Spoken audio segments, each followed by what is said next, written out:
trabalha no mercado, ela usa a teoria das probabilidades. Em tudo que você faz, você usa hoje a teoria das probabilidades. Tudo. E óbvio que, quando se fala que se usa estatística e teoria das probabilidades, a gente não pode esquecer que a primeira fase é a consulta de dados.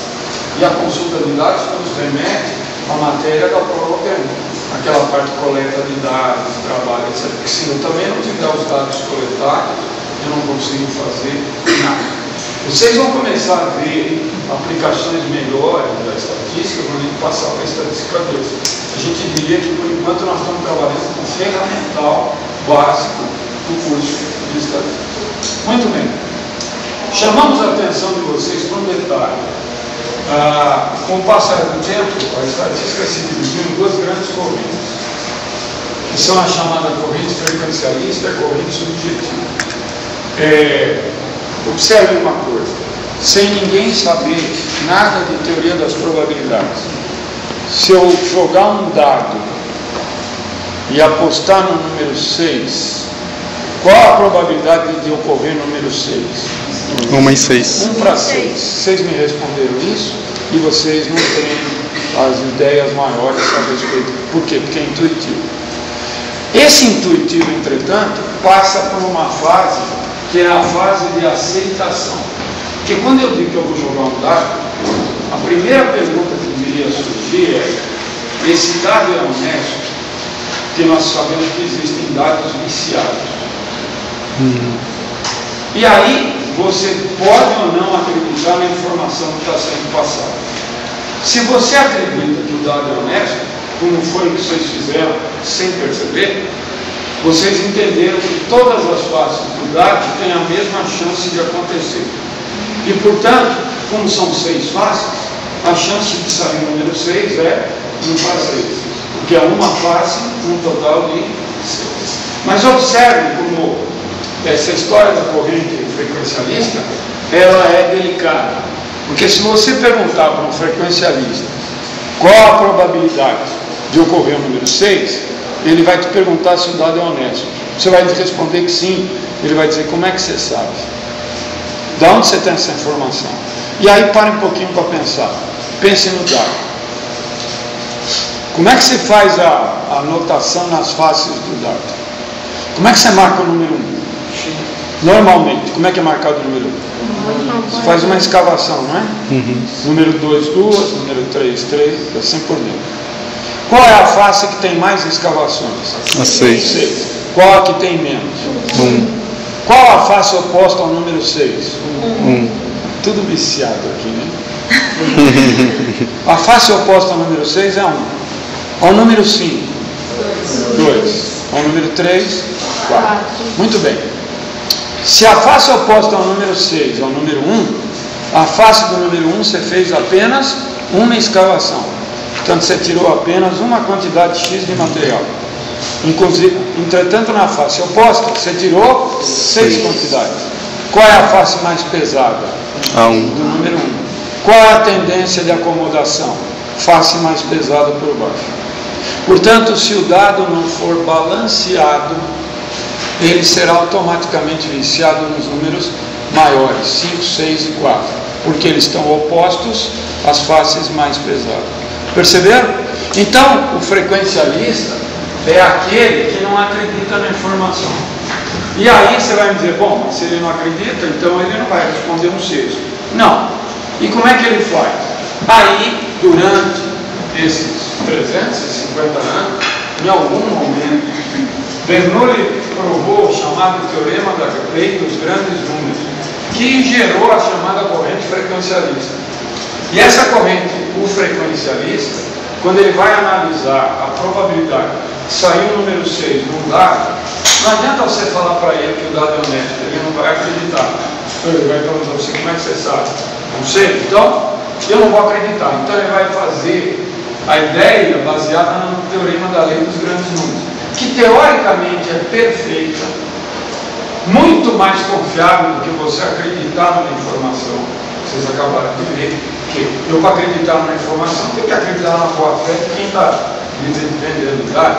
Agora, essa é uma uma atitude muito mais correta, mas impraticável.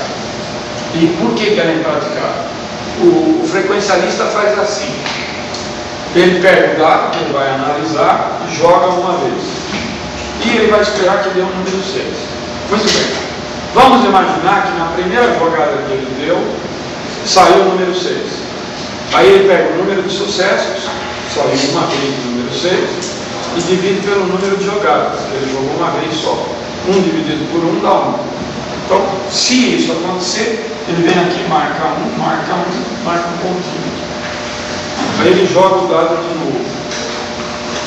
Vamos supor que na segunda jogada não saiu o número 6. Não, saiu outro número qualquer. Aí ele tem 2 jogadas e o número 6 saiu apenas uma vez. Ele divide 1 por 2, dá 0,5. Ele vem aqui e mede 2, 0,5. Marca o pontinho. Ele joga os dados uma terceira vez. Vamos supor que saiu o número 6. Agora ele tem 2 números 6, um total de 3 jogadas. 2 para 3. Ele divide, dá 0,667. E vem aqui e marca. E assim ele vai fazendo. Quando ele faz isso aqui, ele tem uma tendência, a tendência que ele tem, alguma coisa assim. Isso aqui vai fazendo assim.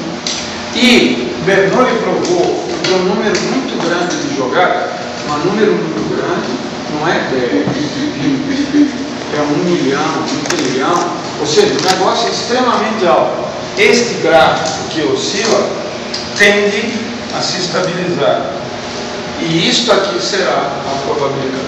Agora, isso está perfeito? Está perfeito, porque se o dado tiver um defeito, se ele não for balanceado corretamente, ele vai pegar aqui. Mas não dá para usar isso na prática. Se não é dado um dado para vocês hoje, mandava perguntar qual a probabilidade de sair o número 6, vocês vão para casa, jogam o dado 1 milhão de vezes, volta daqui a 7 anos com a resposta. Então, não tem condições. Mas, isso está provado matematicamente, que é correto. Então, nós temos 2 correntes para aceitar. Quer dizer, ou nós aceitamos aquilo que nos é passado e trabalhamos com a estatística, ou nós não aceitamos. Por isso que as fontes de informação são fundamentais quando se estuda estatística. Quando você aceita a informação que você tem, você está na corrente subjetiva. Você aceita a informação.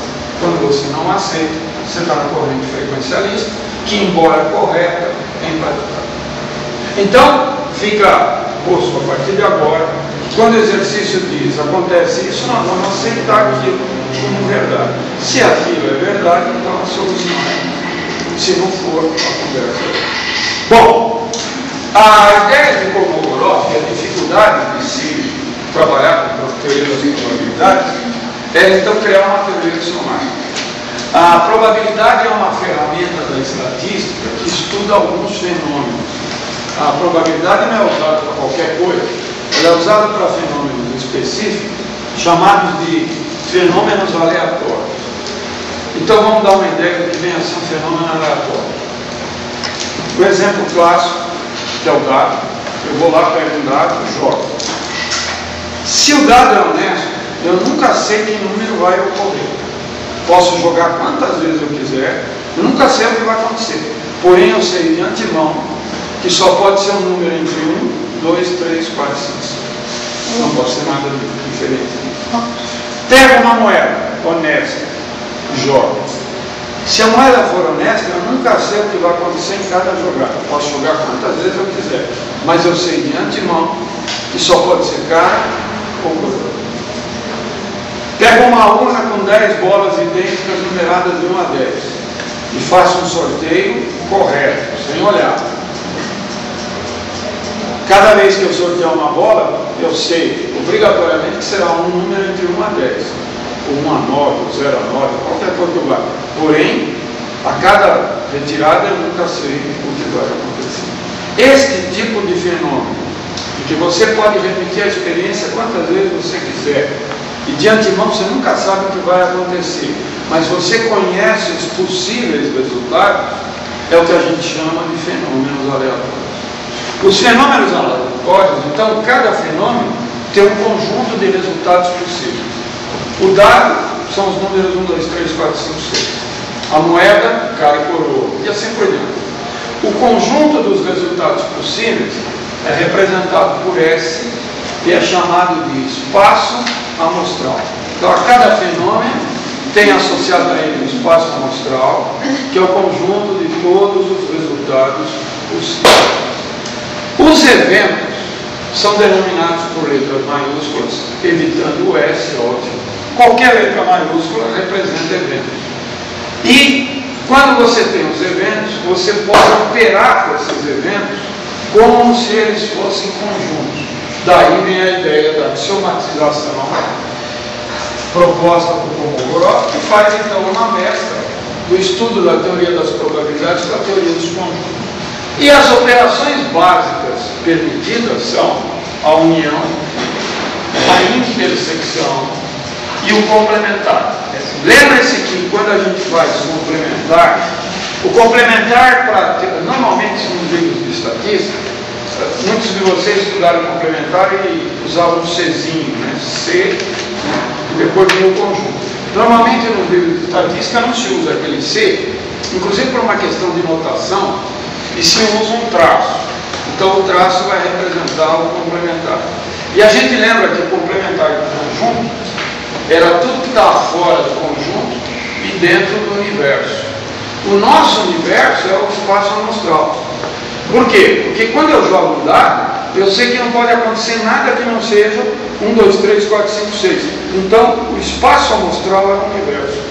Quando eu tenho um evento e eu quero um evento complementar, eu pego tudo que está fora do evento, mas obrigatoriamente dentro do espaço amostral. Por exemplo, o evento complementar, quando eu jogo um dado, o evento complementar de sair um número ímpar é sair número par. O dado só tem 6 valores, 1, 2, 3, 4, 5, 6. Se o evento A for sair números ímpares, o evento A seria sair números 1, 3 e 5.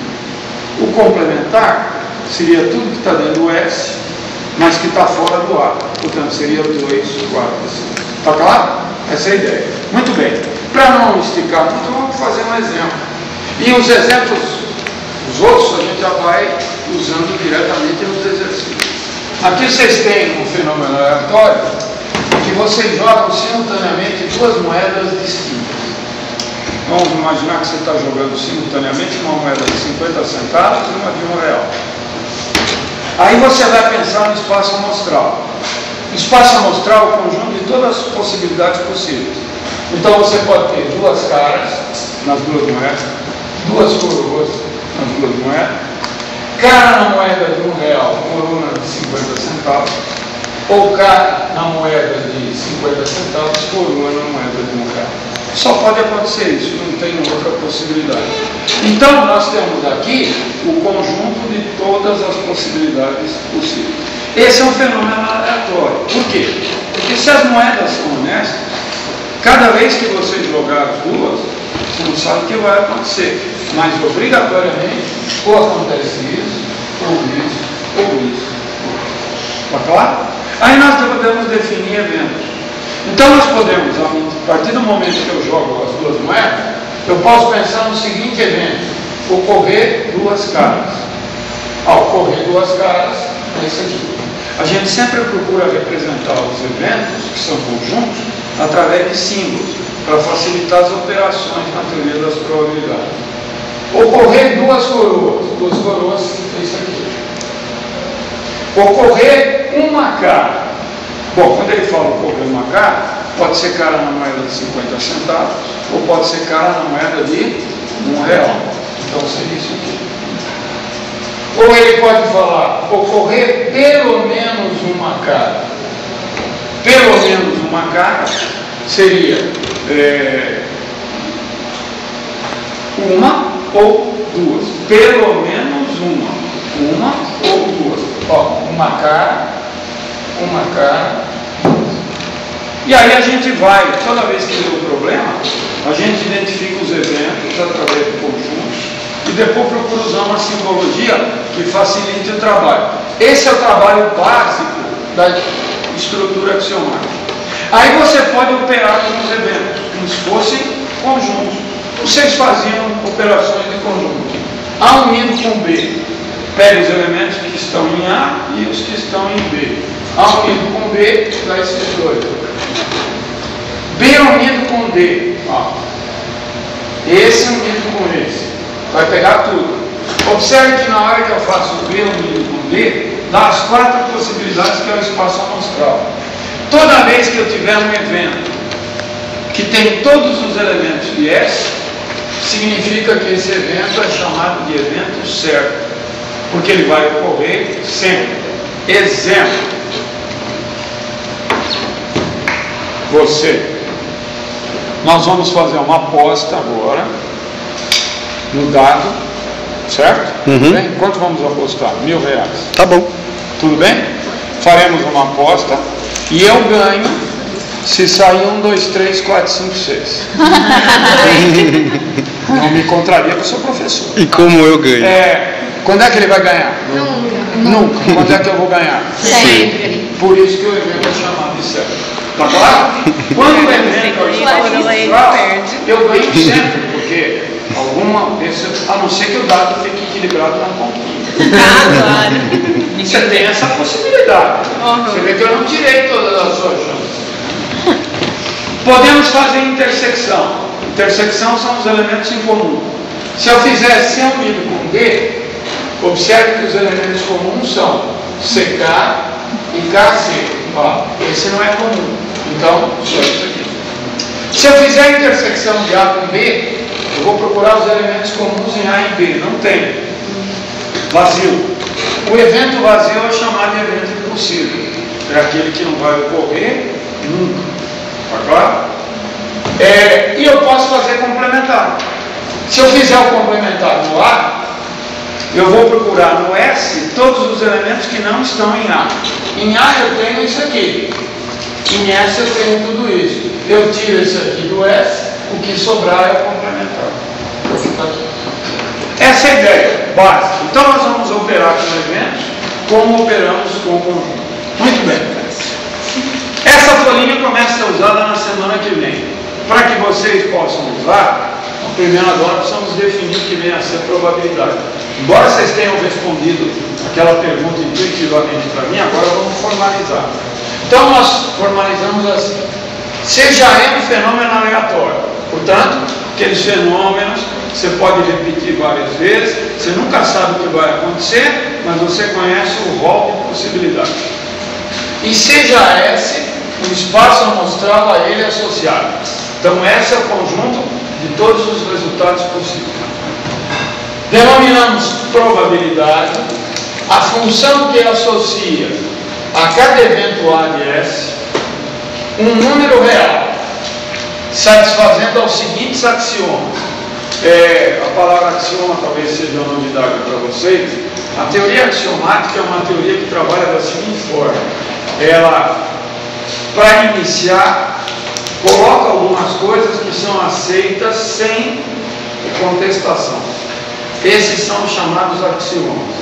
E a partir daí, a partir de aceitar alguns axiomas, você simplesmente aceita como verdadeiros, você começa a construir a teoria. E aí sim você faz as demonstrações. Mas axioma não se demonstra. É o ponto de partida. Por exemplo, para quem estudou um pouquinho de geometria, para quem estudou, porque muita gente nem viu geometria, para quem estudou geometria, vocês costumam estudar geometria euclidiana, geometria de Euclides. E a geometria de Euclides é uma geometria axiomática. Ela tem alguns axiomas que são aceitos sem demonstração. Por um ponto passam infinitas retas. Por 2 pontos passa uma única reta. São axiomas. Você coloca aquilo, não discute, e a partir daí você começa a abrir a teoria fazendo demonstração. Cada demonstração a teoria vai crescendo. Eu quando falo que vocês estudaram a geometria de Euclides, vocês aprenderam na geometria de Euclides que retas paralelas não se encontram. Existem outras, existem várias geometrias. Existe uma geometria chamada geometria afim, por exemplo, em que retas paralelas se encontram no infinito.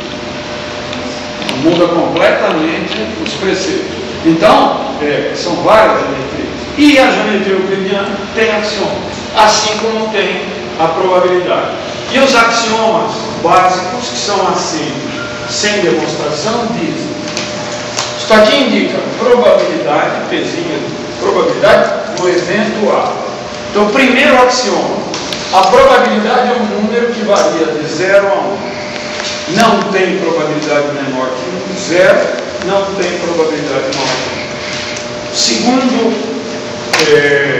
Segundo axioma: a probabilidade de S, que é o espaço amostral, é igual a 1. É óbvio, né?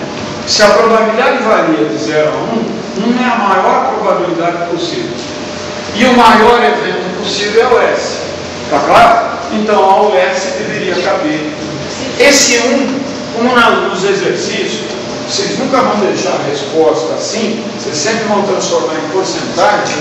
Na verdade, o 1 representa 100%. Ou seja, lembre-se da brincadeira que eu acabei de fazer. Eu aposto no jogo de dados e eu ganho se sair 1, 2, 3, 4, 5, 6.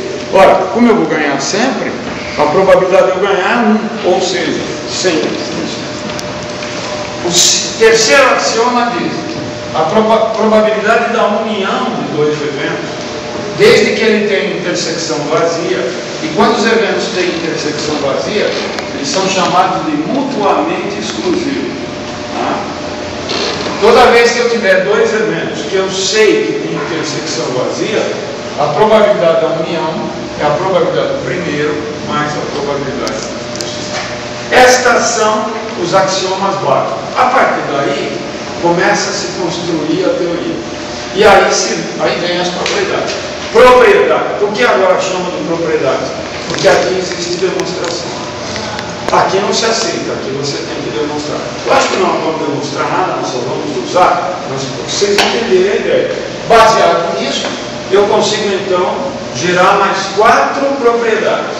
Primeiro, como o vazio é o evento impossível, observem aqui, ó, o vazio é o evento impossível, é o evento que nunca vai ocorrer.